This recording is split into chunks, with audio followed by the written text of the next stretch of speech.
No, don't stop till you get enough. And you haven't had enough? No way. No way.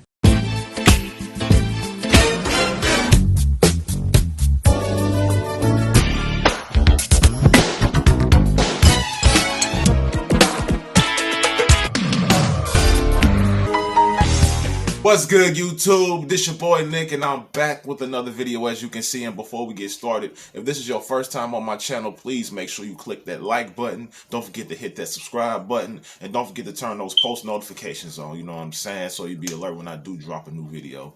I gotta tell y'all something. I tried to record this video yesterday, and as I'm recording it, everything was going fine. Everything was perfect. Then all of a sudden, the video just stopped, and it really threw me off. You know what I'm saying? I was like, you know what? I'm gonna try this again tomorrow, because like I'm not in the right mood to do this since my video stopped. And you know what I'm saying? I just did all that, and it felt like everything just went down the drain. You know what I'm saying? This is the Sibling Rivalry for Pop Domination from Micheal and Janet from 1988 to 1993, man. Without further ado, let's get straight into the video. We go deep into the years of private politics between Michael Jackson and Janet Jackson. If you've missed it, check out part 2 where we investigated the motivations behind Janet's breakout album Control and her family's reaction to its incredible success. Now A&M Records' biggest selling artist, it was initially thought that Janet Jackson would build on the momentum she was able to generate with Control by heading back into the studio to record a new set of hits and then take those on the road as part of a musical tour. However, since music from Michael's much-anticipated follow-up album to Thriller were likely to dominate airwaves for the next year or two, Janet decided to take her time, so to avoid sibling battles in the charts and further comparisons with her brother. The hiatus also allowed her to untangle herself from her father's management and seek a new plan of attack in the pursuit for pop dominance. Quote, "People said, she's just riding on the coattails of her brother, or she's just a flash in the pan, or she's only successful because of Terry Lewis and Jimmy Jan, or Paula Abdul, or she's Michael's sister, or whatever." That really bothered me. It's the same with Michael. I remember the time he only got one major Grammy nomination for Off the Wall. He was so disappointed. You watch. I'll show them. When Michael had Thriller, I said, God, I wish that were me. I was so happy for him, but I'd love to break his record.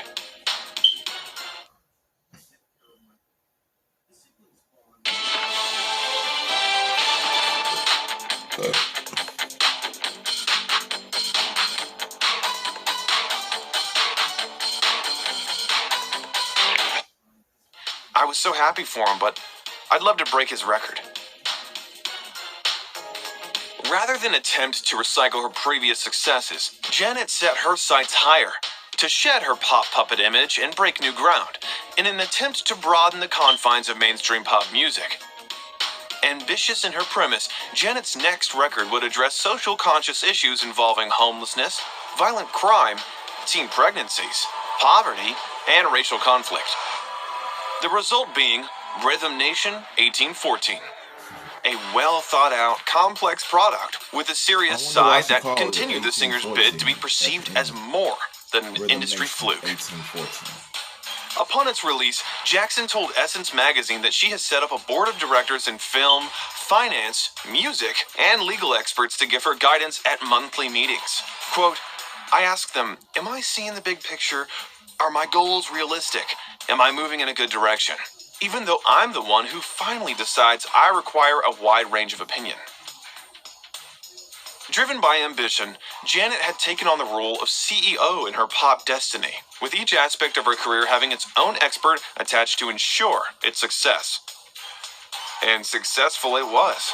Rhythm Nation 1814 became the best-selling album of 1990 in the United States and sold over 12 million copies worldwide. Breaking records is the only album in the history of Billboard's Hot 100 Singles chart to have 7 singles peak within the top 5, with 4 of those reaching the top position.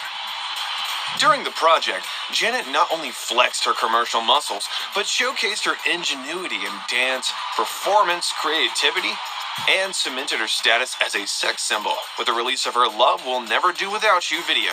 shot by renowned fashion photographer Herb Ritts.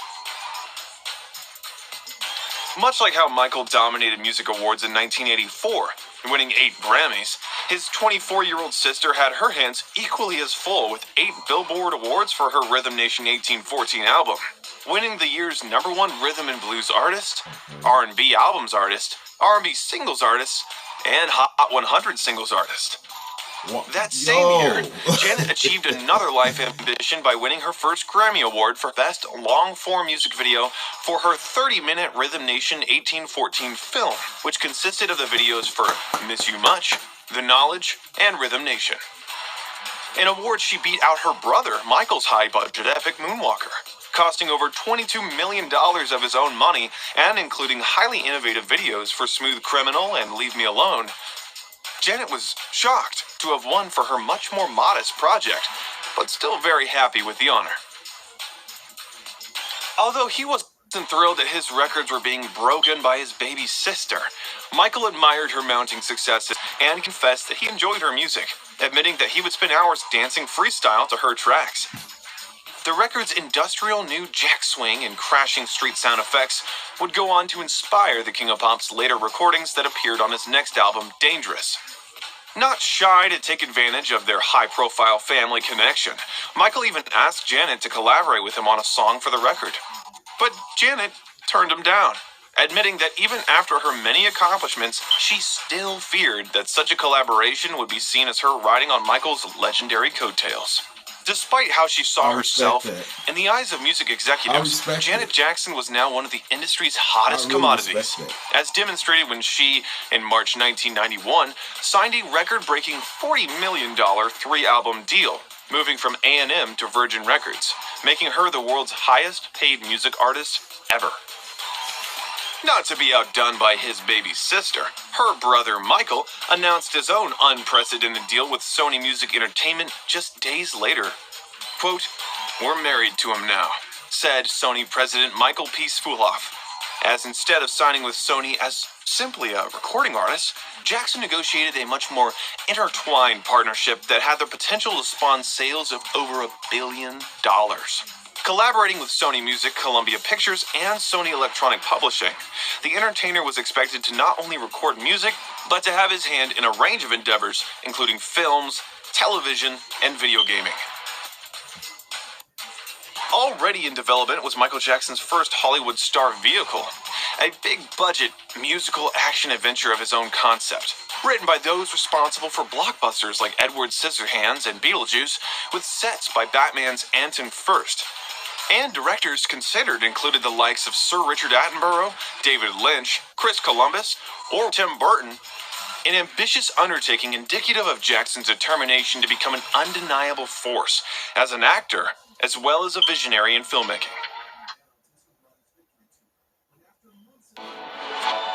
Get up to 6 accounts per household and unlimited DVR space included with YouTube TV.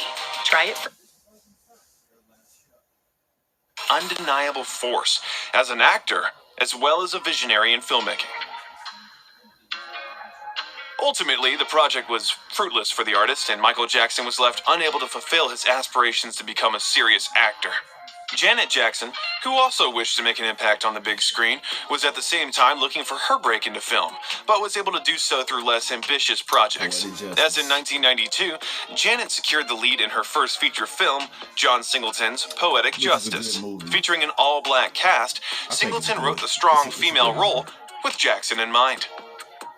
In the film, Janet Jackson plays Justice, a hairdresser from South Central Los Angeles who writes poetry to ease the grief of watching her boyfriend gunned down at a drive-in movie theater.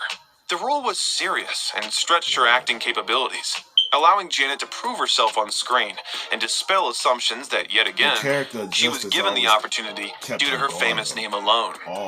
Quote, "They said it would be easier to do a musical or a comedy because people would accept me easier in those roles. But I wanted something that mattered to me," said Janet. Playing a character who had a rough urban upbringing, Justice's iconic box braids just so happened to be influenced by her brother Michael. As director John Singleton said that at the time of development, Singleton was shooting the video for Michael Jackson's Remember the Time, Singleton brought over some of the dancers from the shoot to meet and hang out with Janet, and they all became friends.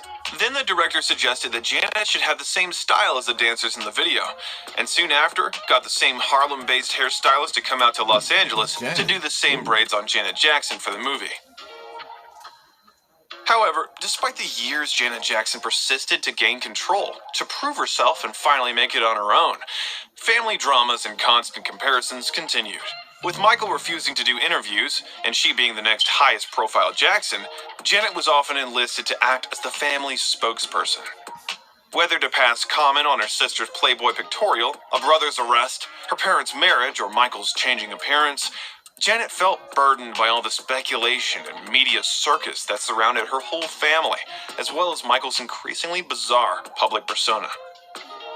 When Michael Jackson decided to break his silence and speak openly for the first time in a decade to Oprah Winfrey as part of a live broadcast in 1993, Janet expressed her relief. Quote, "I loved it. People finally got a chance to see him, how human he really is. It was wonderful." Janet was especially happy that her brother finally revealed on the show that he had a skin pigmentation disease that caused his discoloration. Quote, "The first thing people ask me about Michael is why he does that to his skin. Why is it turning white?" She said, quote, "I knew, but I couldn't say because I promised I wouldn't tell when he told me. I spoke to him on the phone after the show and said, 'You have just lifted the biggest burden off my shoulders.' Now everybody knows the truth." Just weeks after the landmark interview, Janet showered her brother with adulation in a heartfelt speech during the 1993 Grammys, a ceremony where she was enlisted to honor him with the coveted Grammy Legend Award. And they appeared side by side for the first time since her rise to public prominence. Michael rehearsed a song to go along with Janet's speech and a retrospective of his career, but decided on the night to speak instead. Quote, "It feels good to be thought of as a person, not as a personality. Because I don't read all the things written about me. I wasn't aware that the world thought I was so weird and bizarre." Touched by the praise he received by the Academy, friends, and fans alike, Jackson revealed how he wishes to open himself to the world and let the public see the real Michael. Quote, "The last few weeks I have been cleansing myself, and it's been a rebirth," he said. As Janet looked on, she hoped that this moment would act as a catalyst in how her legendary brother was perceived, for the world to accept and understand him, and the overwhelming speculation to stop. With a brand new album, her movie debut, and an extensive worldwide tour all planned for the year ahead, Janet hoped that this would finally usher in the emancipation she worked so long for. Never could she have envisaged what laid ahead. Boy against pop icon Michael Jackson. Jackson's parents also in Los Angeles. Thanks for watching. Click subscribe and watch out for the next part as we investigate what reaction Janet had to Michael's allegations and the intensifying turmoil in the press, how it all affected her, as well as how she chose to support her brother during this difficult time. We'll see you next time. So that was part 3, Sibling Rivalry for Pop Domination. You know what I'm saying? The video spoke for itself. I really liked it, you know what I'm saying? And Janet, I respect her decision when she didn't want her brother to be on the song. You know what I'm saying? Even though Michael offered to be on the song with her, she respectfully declined it because she don't want other people to think that she can't make a hit on her own. Like, oh, her brother's on the song, so obviously she can't produce a hit on her own, which is the opposite. That's not true. You know what I'm saying? Janet can do just as much as Michael. You know what I'm saying? Like I said in my other videos, their styles are very similar. You know what I'm saying? But well put together video. But we're gonna get into part 4, man. And part 4 is finna be a bumpy ride, y'all. So get ready. It's finna be a bumpy ride. I'm new to this, man. Just get ready to buckle your seatbelt, man. For real. It's about to be a ride. But anyway, I'm not trying to make this video too long. You know what I'm saying? If you like this video, give this video a thumbs up. You know what I'm saying? And if you want to subscribe to the channel, press that subscribe button. You know what I'm saying? And don't forget to turn that post on that.